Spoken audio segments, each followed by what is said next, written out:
समस्या नहीं है। समस्या क्या है? मुसलमान। ये हिंदू राष्ट्र है, इस हिंदू राष्ट्र के अंदर मुसलमान सबसे बड़ी समस्या है, जबकि मुसलमान जो है वो यहाँ पर हमारे देश में सदियों से रहते आ रहे हैं। अगर मुसलमान इतने ही दुश्मन होते तो हमारे पूर्वज जो उस समय पर रह रहे थे, जब मुसलमान इस देश में आए थे, उनको तो फिर आने ही नहीं देना चाहिए था। सवाल उठ रहे हैं ना कि हिंदुओं की यात्रा पे इस प्रकार से प्रहार क्यों होता है, हिंदू खतरे में लगातार आह्वान भी उठता रहता है। आप भी एक हिंदू महिला हैं, आपका क्या कहना है इसको लेकर? आप खतरे में हैं? बिल्कुल भी कोई हिंदू यहाँ खतरे में नहीं है। ये देश जो है ये सबका देश है। यहाँ हर व्यक्ति, चाहे वो हिंदू है वो मुसलमान है, हम सबको सम्मान करना चाहिए, तभी हम बच पाएंगे। अगर हमें अपने आप को बचाना है तो हमें एक होना होगा। हिंदू, मुस्लिम, सिख, ईसाई, छोटे बड़े जातियों में बांटा जा रहा है।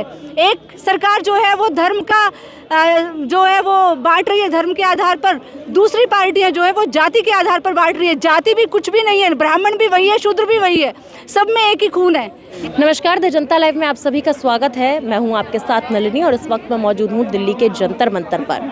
13 अक्टूबर को जो बहराइच में हुआ उसकी खबर तेजी से सोशल मीडिया पर प्रसारण की जा रही है और मेन स्ट्रीम मीडिया भी चला रही है। एक लड़का जो कि दुर्गा विसर्जन यात्रा के दौरान बहराइच में एक हिंदू लड़का मुस्लिम बहुल्य क्षेत्र में जो है एक मुस्लिम के घर पे चढ़ता है, हरा झंडा फाड़ता है, भगवा झंडा लहराता है और इतना ही नहीं, नारेबाजी होती है। ऐसी एक तस्वीर बाराबंकी से भी निकल कर आती है, जहां मस्जिद के सामने से जब दुर्गा पूजा की ये जो यात्रा निकाली जा रही थी विसर्जन की, उस दौरान मस्जिद पर गुलाल फेंका जाता है और ऐसे अश्लील गाने बजाए जाते हैं। सबसे बड़ा सवाल तो यही हो जाता है कि आखिर धार्मिक यात्राओं में अश्लील गानों का क्या रोल है। इसी पर आज बातचीत करने के लिए मेरे साथ ऋतु कौशिक जी मौजूद हैं। बहुत बहुत स्वागत है आपका। ऋतु कौशिक जी, सबसे पहले मैं आपसे यही जानना चाहूंगी कि बहराइच से जिस प्रकार से हिंसा की खबर सामने आई, हिंदू मुस्लिम के दंगे वहां पर भड़के, उस पर आपका क्या कहना है? देखिए, कोई भी दंगा जो है वो कभी भी जनता के हित में नहीं होता है, तो इसकी तो हम बहुत ही कड़े शब्दों में निंदा करते हैं कि ये जो धार्मिक दंगे जिस तरीके से करवाए जाते हैं, कोई भी धार्मिक दंगा, आप अगर इतिहास के छात्र हैं या जो भी इतिहास जिन्होंने भी पढ़ा है, जब हम दंगों का इतिहास देखते हैं तो दंगा जो होता है वो एक शब्द ही है, वो एक नेगेटिव टर्म है जो अपने आप कभी भी नहीं होता है। धार्मिक दंगा नाम दिया जाता है, लेकिन देखिए धर्म जो है वो कभी भी किसी को भी लड़ना नहीं सिखाता है।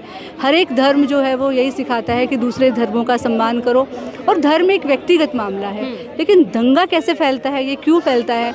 दंगा तब फैलता है जब धर्म को राजनीतिक उद्देश्यों के लिए इस्तेमाल करके, और उसे कोई भी राजनीतिक पार्टी जो सत्ता में होती है वो उससे फ़ायदा उठाना चाहती है, तभी इन दंगों का जो है वो एक प्लान तैयार किया जाता है। इस जो भी घटना हुई है बहराइच में हो या चाहे दूसरी जगह पर हुई हो, ये जो एक आप देख रहे हो कि पुलिस का क्या रवैया था इसमें। पुलिस, कोई ऐसा होता है कि एक घटना होती है, कुछ मारा पीटी हो जाती है, तो पुलिस तुरंत हरकत में आना चाहिए। लेकिन जब हम देखते हैं कि कहीं पर एक बड़ा विशाल जन समुदाय है, उनमें आपस में लड़ाई हो रही है, लेकिन वहाँ हम पुलिस की और प्रशासन की भूमिका शून्य देखते हैं, तो वो जो शून्यता है, वो शून्यता किसकी ऑर्डर पर है? वो शून्यता तो अपने आप नहीं है ना, वो शून्यता का कहीं ना कहीं रीज़न होता है। वो जो शिथिलता होती है, उस शिथिलता का कारण होता है। तो ये शिथिलता का कारण यही है कि हिंदू और मुसलमानों की जो एक सेंटिमेंट है, उस सेंटिमेंट को उभार कर और एक बड़ा एक झगड़ा तैयार करना, ताकि समाज में जो समस्याएं हैं, जो महिलाओं पर आज आप देख रहे हैं कि कितने बलात्कार की घटनाएं महिलाओं पर बढ़ रही हैं। आरजी कार की घटना हुई, आरजी कार की घटना के बारे में जो सीबीआई की रिपोर्ट आई है, वो आपने देखी कि किस तरीके से वो रिपोर्ट पूरे सभी दोषियों को जो है वो बचा देती है।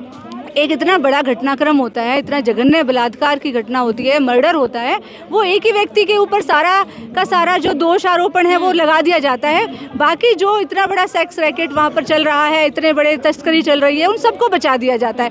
तो हर दंगे कि इसके खिलाफ लोग आवाज़ ना उठाएं, जो बेरोजगारी है उसके खिलाफ लोग आवाज़ ना उठाएं, जो आज भूखमरी है, हमारा देश जो है वो भूखमरी का जो इंडेक्स है वो लगातार नीचे गिरता जा रहा है। एक छोटे से छोटा देश जो है, जिनको हम भारत जो है वो ऐसे मतलब बहुत ही गरीब देशों की श्रेणी में रखता था, लेकिन आज उन देशों का हंगर इंडेक्स जो है वो दूसरे उन देशों की तुलना में भी बेटर काम कर रहा है। तो ये सारी चीज़ें, जब कोई भी देश की सरकार जब जनता की समस्याओं से पीछा छुड़वाना चाहती है, जब उनको सॉल्व नहीं कर पाती है, जब वो सरकार एक फांसीवादी चरित्र अपना लेती है, तब ये फांसीवादी चरित्र अपनाने का ये सारा हम प्रत्यक्ष जो है चेहरा देखते हैं कि अब सरकार जो है वो जो ये फांसीवादी जो इनके हथकंडे हैं ये अपनाए जा रहे हैं, जिससे कि लोगों को उन समस्याओं के प्रति आकर्षित कर दिया जाता है जो असल में समस्याएं होती ही नहीं है। दो चीजें यहाँ पर आपने बोली। आपने कहा कि दंगा होता नहीं है, दंगा कराया जाता है, एक बड़ा स्टेटमेंट। दूसरा आपने कहा कि तमाम जो मुद्दे हैं, बेरोजगारी, महंगाई, ऐसे जो शून्य मुद्दे हैं, जो जमीनी स्तर के मुद्दे हैं, उनको दबाने के लिए इस प्रकार की घटनाओं को अंजाम दिया जाता है। जी जी बिल्कुल, ताकि लोगों का ध्यान जो है इस बात पर आए, अरे हमारा दुश्मन महंगाई नहीं है, हमारा दुश्मन आज बेरोजगारी नहीं है, हमारा दुश्मन वो नहीं है जो किसान जो है वो आज अपने धान जो है वो ज़मीनों पर लेकर बैठे हुए हैं लेकिन उनको कोई खरीदने वाला नहीं है। वो समस्या कोई समस्या नहीं है। समस्या क्या है? मुसलमान। ये हिंदू राष्ट्र है, इस हिंदू राष्ट्र के अंदर मुसलमान सबसे बड़ी समस्या है, जबकि मुसलमान जो है वो यहाँ पर हमारे देश में सदियों से रहते आ रहे हैं। अगर मुसलमान इतने ही दुश्मन होते तो हमारे पूर्वज जो उस समय पर रह रहे थे, जब मुसलमान इस देश में आए थे, उनको तो फिर आने ही नहीं देना चाहिए था। सवाल उठ रहे हैं ना कि हिंदुओं की यात्रा पे इस प्रकार से प्रहार क्यों होता है? हिंदू खतरे में लगातार आह्वान भी उठता रहता है। आप भी एक हिंदू महिला हैं, आपका क्या कहना है इसको लेकर? आप खतरे में हैं? बिल्कुल भी कोई हिंदू यहाँ खतरे में नहीं है। यहाँ खतरे में देश की 50% आबादी है जो महिलाएं हैं, जो हिंदू भी हैं, मुस्लिम भी हैं। यहाँ खतरे में देश के छात्र हैं जो हिंदू भी हैं, मुसलमान हैं, जिनको शिक्षा नहीं मिल रही है। जो शिक्षा में इतनी ज़्यादा फीस वृद्धि हो रही है कि लाखों छात्र हर साल पढ़ाई छोड़ने पर मजबूर हो रहे हैं। लाखों लड़कियाँ, ये कोरोना के बाद लाखों लड़कियों ने स्कूल छोड़ दिया है। इसकी जिम्मेदार कौन है? इसकी जिम्मेदार सरकार है। लेकिन आज सरकार हमें क्या दिखा रही है? ये कोई समस्या नहीं है। ये समस्या क्या है? हिंदू मुस्लिम समस्या है। जबकि हमारा देश जो है वो शुरुआत से ही एक करेक्ट कल्चर है हमारे देश का, एक इंक्लूसिव कल्चर है हमारे देश का, जिसमें हर राष्ट्र के हर धर्म के लोग, हर जाति के लोग सम्मान से रहते हैं। यहाँ पर सबका एक देश में जो सम्मान है, ये जो धार्मिक जो ये अलगाव है, ये ब्यूटी है इस देश की। इस ब्यूटी को ख़त्म किया जा रहा है, इस ब्यूटी को ख़राब किया जा रहा है, जो कि आज कोई समस्या नहीं है। हिंदू और मुस्लिम आपस में प्यार से यहाँ पर रहते हैं, लेकिन ये प्यार ये सरकारें जो हैं अंग्रेज़ों से सीख रही हैं कि बांटो और राज करो। जब ये तक ये बांटेंगी नहीं तब तक इनका शासन चल नहीं सकता। इसीलिए ये बांट रही हैं अपने राजनीतिक हितों के लिए, और इसमें कोई भी हित नहीं है। दूसरा क्या है, आज आंदोलन जो अगर होता है तो उसमें इस देश का जो कैपिटलिस्ट क्लास है, चाहे वो बेरोजगारी के खिलाफ आंदोलन हो तो हड़तालें होंगी, धरने होंगे, फैक्ट्रियां बंद होगी। नुकसान किसका होगा? कैपिटलिस्ट क्लास का होगा। तो कैपिटलिस्ट क्लास सरकार को बिल्कुल अपने चंगुल में ले चुकी है कि कोई भी जनता की जायज़ मांगों के खिलाफ कोई भी धरना प्रदर्शन मत करो। हाँ, धर्म के नाम पर लड़वाओ, क्योंकि अंग्रेज़ों ने भी वही काम किया था, और ये अंग्रेज़ों की संतानें, ये अंग्रेज़ों के पद चिन्हों पर चलने वाली जो सरकारें आज हमारे देश में सत्ता पर कायम है, ये आज जनता की सरकारें नहीं हैं, ये सिर्फ पूंजीपतियों की सरकारें हैं। इस वजह से ऐसे काम करवाते हैं जिसमें इस देश की जनता को नहीं बल्कि इस देश के कैपिटलिस्ट को फ़ायदा पहुंचे। इस पूरे मसले में ना पोस्टमार्टम रिपोर्ट का बहुत बड़ा रोल अब देखा जा रहा है। पोस्टमार्टम रिपोर्ट में जो ये मेन स्ट्रीम मीडिया ये दावे कर रही है कि जो विक्टिम था, जिसकी मृत्यु हुई, जो झंडा लहराने वाला ब्राह्मण लड़का था, उसके नाखून नोचे गए, उसकी आंखों पे कील चुभ हो गई, और तमाम तरीके के बड़े बड़े दावे कर रहे हैं। वहीं दूसरी तरफ पुलिस प्रशासन ने इस बात की पुष्टि की है कि ऐसा कुछ भी नहीं हुआ। इस प्रकार का फेक नैरेटिव चलाने की कोशिश क्यों करी जा रही है? देखिए, हमारा जो मीडिया है ना वो इस हद तक गिर चुका है ना, जो कि वो अपने टीआरपी को बढ़ाने के लिए कुछ भी कर सकते हैं। वो इतने मतलब एक कोई हत्या हो जाती है, वो हत्या क्यों हुई उसके कारणों पर कम ध्यान देंगे कि आगे से ऐसी घटना ना हो, लेकिन वो घटना कैसे घटी, उसमें जो नृशंसता है, जो उसमें गंदगी है, उसको समाज के सामने लाया जा रहा है ताकि गलत मैसेज जाए समाज में। जो चीज़ें आने वाली जनरेशन्स को नहीं भी पता हैं वो चीज़ें पता चलें और इनका फ़ायदा हो। तो एक मीडिया का काम क्या होता है? मीडिया का काम क्या होता है? एक इतनी अच्छी एक मूवी है, आप लोग देखना सभी, वो चार्ली चैपलिन की मूवी, सॉरी चार्ली चैपलिन की नहीं, लाइफ इज़ ब्यूटीफुल। वो फांसीवाद के खिलाफ लड़ने, जो हिटलर की सेनाओं के खिलाफ लड़ाई चल रही थी, उसकी मूवी है। तो उसमें एक बच्चे के सामने उसके पापा का मर्डर होता है, लेकिन वो डायरेक्टर उस मर्डर को दिखाता नहीं है। हम उस पिक्चराइजेशन को देखकर ही समझ जाते हैं कि यहाँ पर उसका मर्डर हो चुका है। वो क्यों? ताकि कुछ चीज़ें सिर्फ एहसास करने की होती हैं, उसको दिखाने का क्या मतलब बनता है? उसको दिखाने से जितनी भी हमारी जो इंस्टिंक्ट है, जो एक इंसान के अंदर जो एक इंस्टिंक्ट होती है, वो इंस्टिंक्ट को जगाने की ये लोग कोशिश करते हैं, जिसकी वजह से लगातार हिंसा फैल रही है समाज में, लगातार महिलाओं पर बलात्कार जैसी घटनाएं हो रही हैं, छोटी छोटी बच्चियों के साथ नृशंस अपराध हो रहे हैं, छोटी छोटी बातों पर लड़ाई झगड़ा होकर चाकू मार दिया जाता है, हत्या कर दी जाती है। तो ये जो सूक्ष्म जो संवेदनाएं हैं ना, जो सूक्ष्म संवेदनाएं हैं, प्रेम है, जो एक दूसरे के प्रति स्नेह है, वो सारी भावनाएं ख़त्म होती जा रही हैं। ये बहुत ही मीडिया का दुख का पहलू है कि वो अपने फ़ायदे के लिए, चंद पैसों के लिए कहाँ तक मानवता को गिरा रहे हैं, उनको ये सोचने की ज़रूरत है। मगर इस प्रकार के नैरेटिव सेट करने की कोशिश क्यों जाए? क्या कोई मतलब क्या करने की कोशिश की जा रही है? क्योंकि खुले तौर पर डॉक्टर ने भी ये कहा है कि पोस्टमार्टम रिपोर्ट में ऐसा कुछ भी नहीं है, पुलिस प्रशासन का भी ये कहना है, मगर मीडिया लगातार दिखा रही है और ट्रेंड में चल रहा है, लोग लाखों लोग उसे देख भी रहे हैं। तो क्या मैसेज पहुंचाने की कोशिश की जा रही है? क्या नफरत को बढ़ावा देने की कोशिश की जा रही है? बिल्कुल, नफरत को बढ़ावा देने की, एक तरफ नफरत को बढ़ावा देने की कोशिश की जा रही है और दूसरी तरफ इन सब घटनाओं को समाज में बढ़ा चढ़ाकर दिखाकर और इनको बढ़ावा दिए जाने की कोशिश भी की जा रही है, जो कि बहुत दुखी करने वाली बातें हैं कि जिन चीज़ों को हमें कम करने की ज़रूरत है, जो सही है उसे दिखाना चाहिए। देखिए, एक बार मतलब बहुत सारे हमारे बहुत बड़े बड़े लेखक हुए हैं, नेशनल लेवल पर भी, इंटरनेशनल लेवल पर भी, तो उनसे किसी ने पूछा था कि क्या चलचित्र जो है वो समाज का आईना है? क्या चलचित्र में वही दिखाया जाता है जो समाज चाहता है?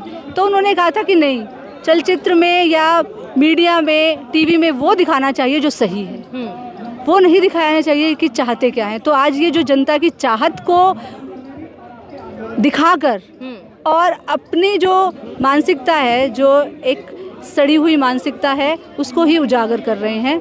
ये भी एक पूंजीवादी समाज का, एक गिरे हुए कल्चर का नतीजा है कि आज हम यहाँ पहुँच गए हैं। साथ ही इस प्रकार की घटनाओं में लगातार जो है मुस्लिम समाज को टारगेट किया जा रहा है और विलन दिखाने की कोशिश की जा रही है बार बार। देखिए, देखिए हमारा देश एक हिंदू बहुल देश है, हम सभी जानते हैं इस बात को। तो यहाँ पर एक माइनॉरिटी के प्रति हमारा सम्मान होना चाहिए कि जो माइनॉरिटी में है हमारे देश में। गांधी जी जो हैं वो भी इस बात का मानते थे कि जो माइनॉरिटी में जो लोग हैं, हम उनके साथ हमें खड़े होना चाहिए। लेकिन आज हो क्या रहा है कि जो माइनॉरिटी है, आज उनको एक तरीके से राक्षसी चेहरा दिखाया जा रहा है कि ये हमारे देश पे आए और इन्होंने हमारे देश पर कब्जा किया, हिंदुओं को खतरा है, हिंदुओं को भी लगातार कहा किया। और इतिहास में भी यही पढ़ाया जा रहा है कि सदियों से हिंदू मुस्लिम का जो झगड़ा है वो चलता आ रहा है। लेकिन ये झूठ है, ये सरासर झूठ है। हमारे देश में हिंदू और मुस्लिम की एकता के इतने बड़े बड़े अध्याय हैं जिनको इतिहास के गर्त में ख़त्म कर दिया गया है, आज जिनको सिलेबस से ख़त्म कर दिया गया है, आज जिनको पढ़ाया भी नहीं जा रहा है।